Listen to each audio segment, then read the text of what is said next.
very much. Thank you very much for inviting me to come and meet with you today.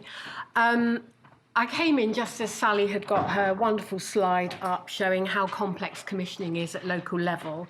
I missed the beginning of your presentation, Sally, so just to reiterate, it's also complex at national and government level, with Public Health England being an arm's length body of DH, but DH still has some responsibility. NHS England commissions immunisation and screening. And of course, then there's all those wider determinants of health which come under the remit of other government departments like DFE and DWP. So we're working in a very complex environment. And my presentation is really just going to focus on the role of Public Health England and how we fit into that. I've got a lot of slides. I will whiz over some of them. They're there, you will get the slides. They're there for your information. I'm just going to sort of say a bit about the two main programmes that I lead and where we see that the priorities are within those programmes and the work that we've been doing. So how PHE approaches public health generally is we take a life course approach. I'm a member of a small life course team that focuses around children, young people and families. And we start with the individual and the family and the community at the centre and use that asset-based approach. The benefits of working in a life course way is that actually you can take that holistic approach rather than just going down a thematic path of looking at one particular outcome in isolation. We look at things as a whole, as a round for children and families, learning from using data and evidence and what we know about good practice and taking a place-based approach. And we also have our social marketing arm that do some direct-to-public work. These are our priorities. This is how we chunk up that children's life course from pregnancy through to up to age 24. And actually, when we talk about pregnancy, we're also thinking about before pregnancy, because sadly, some of the environmental and biological factors that will impact on children's well-being and attainment in the longer term are actually present before conception. So we're starting to look at the preconception period as well. And then running across those sections of the life course are those golden threads around child obesity being a major public health priority, oral health, again, a massive health inequality, and safety and safeguarding. So our Best Start in Life programme, 0 to 5s, has been in place for a couple of years.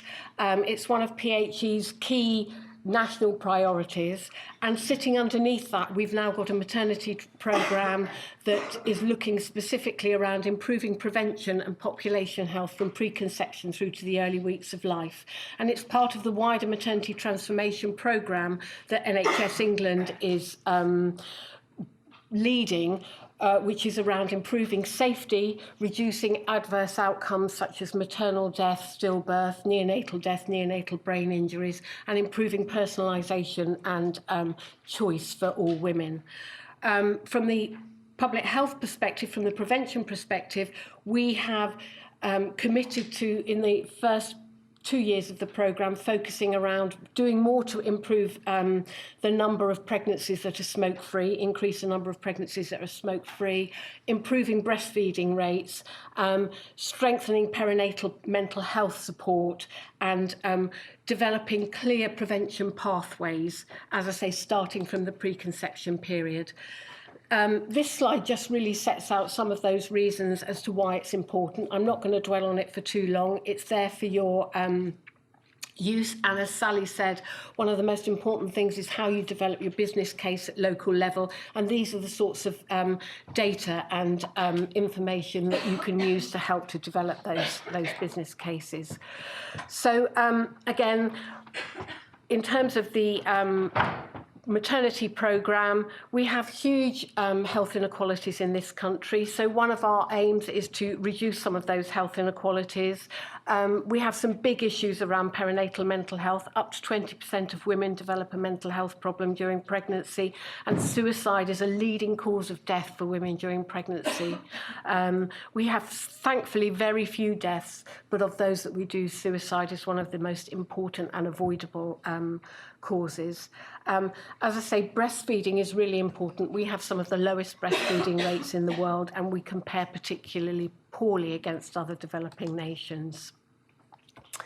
Perinatal mental health is actually one of the strongest predictors of well-being in the early years. As I say, up to 20% of women experience a mental health problem, and children of those mothers are at increased risk of prematurity, low birth weight, sleep problems, and then going on, it can impact on children's behaviour and emotional development and child development, such as developing good language and communication skills, and how they are able to form friendships and some of those social tasks that they need to undertake. And it has a huge cost to society. So £8.1 billion for each 1 year cohort of births in the UK. So it's really very important, and it's something that the Secretary of State and the Minister for Public Health are both really focused on and interested in. Some of the work that we're doing is we are developing a profiling and benchmarking tool for local authorities and local areas to use to enable them to include perinatal mental health in their JSNA and understand what the risks are. At the moment, we don't have a clear indicator on actual prevalence and incidence of maternal mental health. What we know about it is based on epidemiological studies. There is some work going on at the moment in Oxford University on developing that, but at the moment we don't have that at our fingertips. But we do have a lot of data around some of those risk factors. So we're developing these tools, which we hope will be published in the spring. It's on our fingertips site, the same site as the early years profiling tools and the children and young people's outcomes framework. So it is there to be used, and I've put the URL up there for you as well. This is just some data on breastfeeding, very powerful data. Again, if you're looking at making a business case about why breastfeeding support is so important, this data can be useful, not only in terms of the immediate benefits that it will have, but in longer term benefits that it has, not just for mothers and babies at an individual level, but for the whole population. And as you can see, we only have around 36% of babies receiving any breast milk at all at 6 months. And in terms of exclusive breastfeeding, which is the recommendation from the WHO and from DH, only around 1% of babies are still exclusively breastfed at the age of 6 months.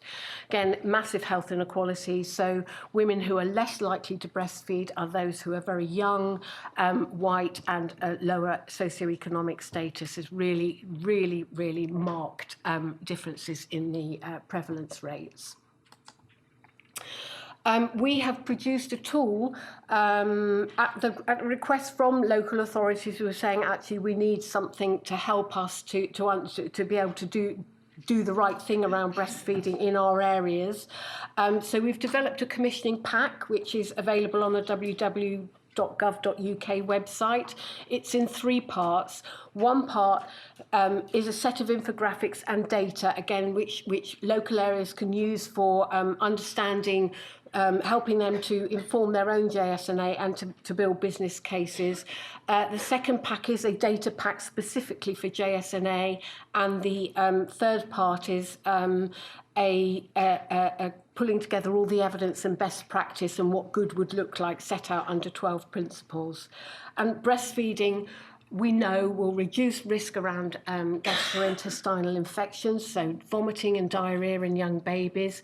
It protects against ear infections and glue ear, so it's really important. Not just it has a huge impact in terms of babies being able to develop language, speech, language and communication, because if they are their hearing is impaired, then they're not able to acquire language. It has a protective influence on obesity, so child obesity, and against female cancers. So there are benefits for both mother and baby. We have really good emerging evidence that shows that it actually promotes good cognitive development. So thinking further ahead about readiness for school and school attainment, it helps to build babies' brains. So it has a benefit for the whole of society, not just for those mothers and babies. And we need to move the narrative away from it just being about individual choice. Of course, women have and parents have the choice as to how they feed their babies, but actually what we can't do is just keep putting that responsibility onto those women and onto those new parents. This is something that benefits all of us, and we all have a stake in it. So we need to be, moving that narrative around about it's just down to that individual woman, and we need to be thinking about how we can support more women to be able to choose to breastfeed, because actually if you've never seen anybody breastfeed, if you don't know how to do it, if you don't know where to get help, and if it's 2 o'clock in the morning and your baby's screaming and your nipples are about to drop off, you don't really have a choice. So we just need to be really clear about the difference between choice and informed choice. It's tailor-made for your baby. It's designer. It's one thing in life that's designer and it's free. So, it has a lot of benefits, and we need to be a bit more assertive about how we articulate those benefits. The second big thing for me, smoking and pregnancy, again, the single biggest contributory factor to glue ear and otitis media is exposure to tobacco smoke. We still have around 70,000 babies born to mothers who smoke, and it's the single biggest modifiable factor in terms of some of those really poor outcomes like stillbirth and low birth weight. So we have a huge programme of work going on up and down the country to improve services for pregnant women and access to smoking cessation services. And we will shortly, hopefully, be having a new tobacco control plan that the government is about to publish, which again will have quite a bit in there, I hope, around smoking and pregnancy. But that is one of our priorities in the maternity programme. This is some of the work that we have been doing. So we as a vast thing, we provide commissioning support, but also online training and some of those sorts of resources. And with any of these, if you want any more information, my email address is on the end of the presentation, so please do come ahead, get back to me, and I can put you in touch with the people who are leading on this work. We're very much pushing for all women to have carbon monoxide monitoring in pregnancy, to be able to start that conversation. And smoking is one source of carbon monoxide, but it's not the only one. So we're really pushing for we've got some training packages around helping midwives to deliver that. We also do a lot of communicating what we're doing, and these are just some of the ways that we do that. So we do blogs, leaflets. We have a publication called Health Matters that's aimed very much at people like yourselves. And in May, the Health Matters was solely focused on 0 to 2. So again, that's on our website. Go ahead, find it. It just really summarises a lot of what I'm saying in this presentation. Oral health, as I say, is a huge health inequality, again, totally impacted by deprivation. It's pretty shocking, really, that in 2017, in the 22nd century, we have children with teeth like this, but sadly that we do, and around a quarter of 5-year-olds have significant tooth decay. We have published a Child Health Oral Health Action Plan, and we have a national board specifically focused on improving children's oral health, and that's through advice and guidance for local authorities, but also working with the NHS around access to dentistry and dental contracts. We've just recently published a return on investment tool, so to, again, demonstrate the benefits of investing in improving children's oral health. And we have also published some guidance and a report on delivering supervised toothbrushing in early years settings with disadvantaged 2-year-olds. So we did some work with 4 children, and they actually tested out a programme in there very successfully in their settings, and there's a report there on how they went about it. I'm not clicking. Let's try. That's better. Child obesity, again, as we all know, a huge public health priority. I have put this slide up really just to show that actually by the time children are coming into school, over 1/5 of those children were either overweight or obese. So actually, whilst a lot of the data and a lot of the focus is around school-aged children and adults, we just need to remember that actually there's a lot that we can do in that first 4 years of life. So children becoming obese within the first 4 years of life is really shocking. So I've just put that data up to show you that those children will, and we have done some work tracking those children, now where we've got a weight at reception, and then those children are now in year 6, and actually they don't get thinner, they get fatter. So the more we can do to prevent them from becoming overweight or obese in the first place, the better. And that's the data that really just shows, again, how much of this is impacted on by deprivation. So being born into a disadvantage, you're already on a losing wicket in terms of some of these outcomes. So we need to think about that when we're focusing our services. Teenage pregnancy, we have done so well in teenage pregnancy. It's a success story. We really have done well, but actually there is still more to do. There's still variation between local authorities, as you can see, and actually some local authorities have seen an increase. So I just put this up really as a reminder that we can't take our foot off the pedal just because the data is showing that we have achieved that almost 50% reduction rate in teenage conceptions. We still need to keep mindful on it.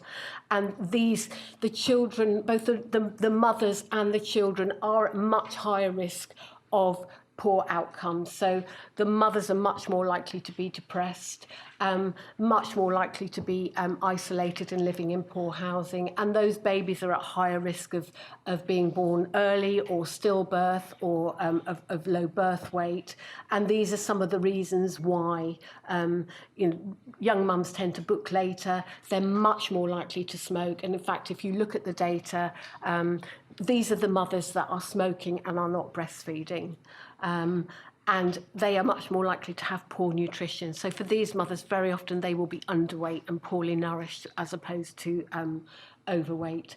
And the children are more likely to have accidents and some of those things. So without being really down on teenage mums who we know do the best they can, we just need to be mindful that they're a very vulnerable group.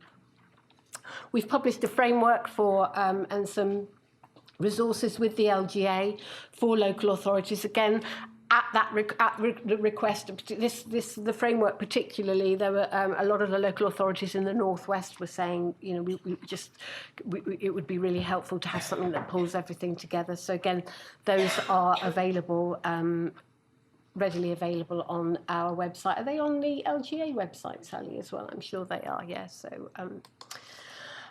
Safety and safeguarding. I can't do a presentation on Public Health England without touching on this, obviously, because it's so important. We've published a couple of reviews on unintentional injuries, so injuries in and around the home, and for older children, injuries on the road, which are available. And from time to time, we publish safety alerts. So we've been asked to publish safety alerts, and they go out to directors of public health and the public health system. There've been a couple of deaths from babies who have suffocated with nappy sacks. And batteries, swallowing button batteries causes serious injury and death.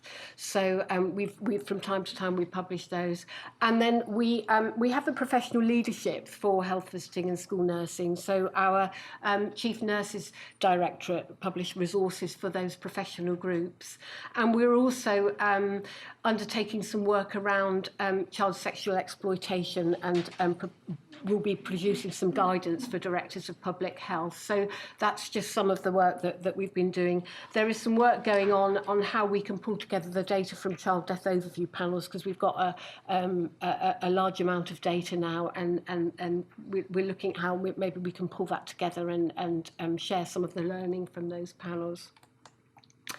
And then finally, just to touch on our direct-to-public work. So I'm sure you've all heard of Change for Life. It's been around for years. Start for Life is sort of like the little sibling of Change for Life.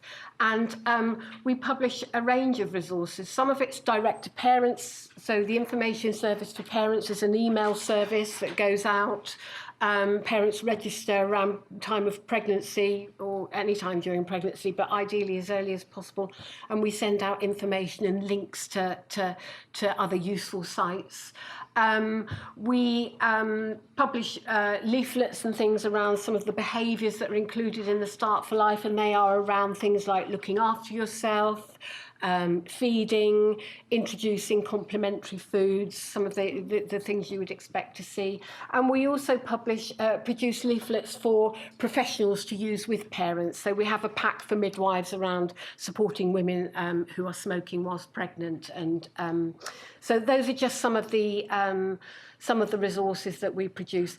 The Rise Above one there, I know this is about early years, but Rise Above is a new service that's aimed at young people. So if you've not come across it, that's just on there for information. Thank you very much. That was a bit of a whistle-stop tour through two big major programmes, but I hope it's been helpful. And as I say, please do feel free to contact me if you want any more detail.